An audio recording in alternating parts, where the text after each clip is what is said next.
Faith is actually your intuition and your ability to feel your way through life, sense your way through life. Beyond the five senses is intuition. So even if you can see, touch, taste, hear, and feel with your senses, you don't necessarily have the ability to feel with your heart. The way you enter the heart is by allowing your emotional center to be open and to feel. Does that make sense? Does anybody have any questions about that before we describe it more? Okay, so how do we strengthen our intentions, right? How do we get more on track with having the intention that we're here to love? The way we do it is to focus our attention. So spiritual mastery, the formula for it is actually intention plus attention.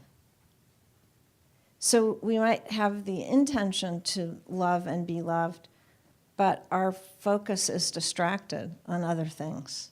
And it's not that the other things are bad, but we're just distracted. So what are those distractions? We can all name dozens of them, right? Our children, our spouse, other family members, our work, and on and on and on, right? Our to-do list. Yep. Any person, situation, circumstance, or thing that draws us away from ourselves. And my favorite line from someone is, and this is a common comment I get, well, it's selfish to think about myself, right? So that's, I think, how most of us were raised, is we are here to be servants of God, not ourselves. Actually, the way we serve God, the way we serve love, is to focus on love. And the only way, as individuals, we can focus on love is to focus on ourselves. There is no other way. So a focus on ourselves is something that can be very difficult to learn. I had to learn it in a very painstaking way. Typically, the way we learn it is to become sick, either physically or mentally. You know, that's just the bottom line. So I have a wonderful profession that allows me to observe this in, hundreds and hundreds of people over the last almost 30 years, more than 30 years, actually 33. And observing it in others helps us to observe it in ourselves. Have you ever noticed we can figure out other people's problems quicker than we can? We're all an expert, right? I know what's wrong with you. So, and that can be a really dangerous thing because that's where judgment creeps in. So judgment is another way we get off the path of attention, right? We become hypercritical of other people and ourselves. Wow, we're our own harshest critics, aren't we? Yes. I mean, we can really go at it. I'm an expert at that. So when you catch yourself doing that, either with yourself or someone else, it really falls into the category of blame, doesn't it? Mm-hmm. You rein yourself in.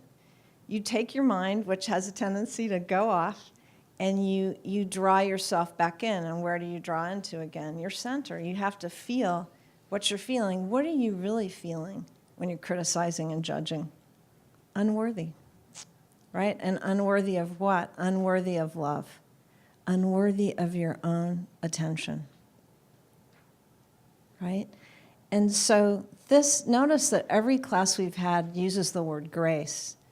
Grace, the definition of grace is unmerited favor. In other words, there's nothing we need to do to earn worthiness. There's nothing we need to do to earn love. We were born that way. We were born worthy to be loved.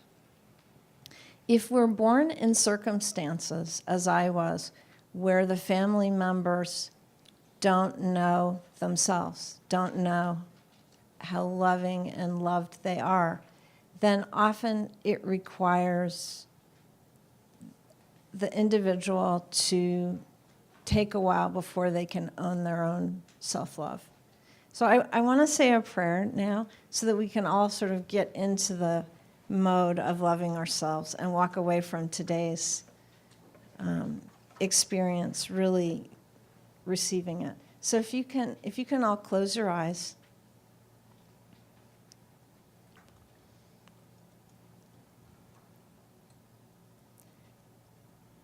Lord, remind us who we are tonight. Let us hear your voice.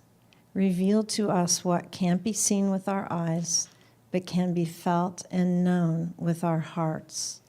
Let the thoughts and feelings that try and separate us from your love be dissolved in your presence here tonight. Let us feel the comfort of your touch through those who love us. Let us know that you are here with us always through the words and smiles and actions of those who care for us according to your plan and purpose. Fill us with your breath of life. Fill us with your shining light and make us masters of our destiny with the power of your love. Fill us with your healing love so that we can express you more fully in this world and come to know our worthiness and fulfillment in you. You can open your eyes now. So another obstacle to staying on purpose with your intentions is the I shoulds. One of my patients in her 80s loves saying, I know I shouldn't should on myself. And it's her favorite thing to say, and it always makes me laugh because she has lived her life raising 3 children that have been challenging for her, and she often would come in saying, I should have done. So when you catch yourself doing that, realize that it's another distraction, right? And what is it distracting you from? Well, it's setting you up for another cycle of self-blame, resentment, fear, all those things that tend to catch us. So being able to stay on purpose and stay with your intention requires you to really have a constant conversation with God. How many people are regular meditators and pray regularly here? Hi. Great. Wonderful.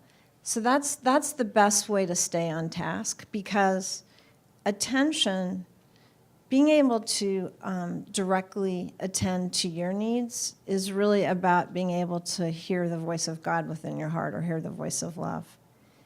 And, you know, biblically it's said that faith comes by hearing every word out of the mouth of God. That requires that we attune our attention to that place within us that is always listening. And where is that place? It's actually every cell in the body. There is no part of us that isn't fully attuned to God. We're like a radio, and we need tuning. We need fine-tuning, and prayer and meditation is that attunement. So there's really no way around it. I've heard for years people saying, you know, I don't know how to meditate or I can't meditate. Again, that's a distraction. That's one of those things that takes us off our purpose. Being able to figure out what your divine destiny is easy because you don't have to figure it out. There's nothing to figure out. It's just you were born your destiny. You are your purpose. You're here to love and be loved. It's as simple as that. For me, you know, it was unusual because I had this spiritual experience when I was 12, and I was told what I would be doing for the rest of my life, but I didn't understand it. It didn't make any sense to me, and of course, being a human being, we're all caught in rebellion, and I was very rebellious, and I thought to myself, well, I'm not going to do that. But I couldn't not do it. There was nothing in me that could fail at what my destiny had been set to be. So if you weren't at previous classes, what I was told is you're going to become a physician, but you won't be a regular physician. You're going to be teaching people about God. And I thought, what? I never told anybody that story until I was 37 years old. It just seemed too bizarre. And, you know, I think I was always a very spiritual kid. I grew up in California. I loved being in nature. To me, God was nature, but I also carried around my little Bible. And I had an affinity for all the world's religions. I was studying them all by the time I was 12 years old. I had a whole library of world religions that I was studying. And it just seemed natural to me to have this big interest in something that I couldn't see. And I think that, you know, the focus of my career has always been on the invisible. And I think that's why I chose internal medicine, because when people come to you, they often don't know what's going on with them. And the challenge is tuning into the invisible. But, you know, I never had to work at it, because what I would do is tune into what God was telling me was wrong with that person. And so you all have that ability too. Every single person born has the ability to tune in to that radio that's really them. You're one big sensory device. And you can hear in your heart everything you need to know for your entire life to resonate to a life of joy and love. One of the most powerful ways to keep you on purpose is gratitude. Gratitude leads to joy. I think I'm a really fortunate person in that no matter what was occurring in my life, I had the ability to see it with gratitude. I do think that that's truly a gift. But if you don't have that gift yourself, or you haven't opened that gift, begin to cultivate it. Make it so that you begin and end every day thinking about what you're grateful for. And I know I've repeated this in all of the classes that I've taught, but I think it's something that we need to hear again and again. So it's so easy to get caught up in the distractions of negativity, because most people are caught in sadness. There's a famous author who wrote about how she's from Africa and she feels that America is an ungrieved nation. I think that's really true. I think a good portion of the people that I see every day are grieving. I had a patient come in today whose father had a massive stroke on Christmas Day. And she's been a patient of mine for many years. And her blood pressure is normally just perfect. And it was very high today. Remember I said before that hypertension is actually grief? For any of you caregivers there, nurses, doctors, think about that if you haven't before. Every time someone has hypertension, it's always about grief. Right? And what is grief? Grief is actually separation from love. It's sometimes conscious, sometimes unconscious, but we're making it conscious now by talking about it. Be aware that if you're grieving, your heart is hurting. It hurts to be separated from home, and love is home. God is home. So, and I know sometimes people sort of wince at the word God, and that's okay if you wince. Just notice it. Notice that you're wincing. Because I would say the most common condition of people that I see, if I had to name it, is they're angry at God. I think that it's multiple times a week when I'm doing energy work on someone and we're treating diabetes, cancer, congestive heart failure, whatever the malady is. Guess the conclusion that we come to at the end of the energy work session. It comes out of the person's mouth. Dr. Cates, I'm angry at God. That is so powerful to hear it. And it often brings me to tears, because as soon as someone can say that, guess what happens? It transforms. It transforms, because it takes courage to say that, right? And fear is actually, when you can acknowledge that you're afraid, it's the acknowledgement that you are living, at least in that moment, separated from home. And why do we do that? Well, because we have all these models out there in the world teaching us that we're supposed to live our lives distracted, super busy. You know, so if you ask somebody, how are you? And they often will say, busy. Imagine if you answered that question, oh, I'm not busy. How are you? I'm not busy. Does our mind go to something negative? Usually. Loser. I spent last year basically hardly doing anything. But I did the most work I've ever done in my life.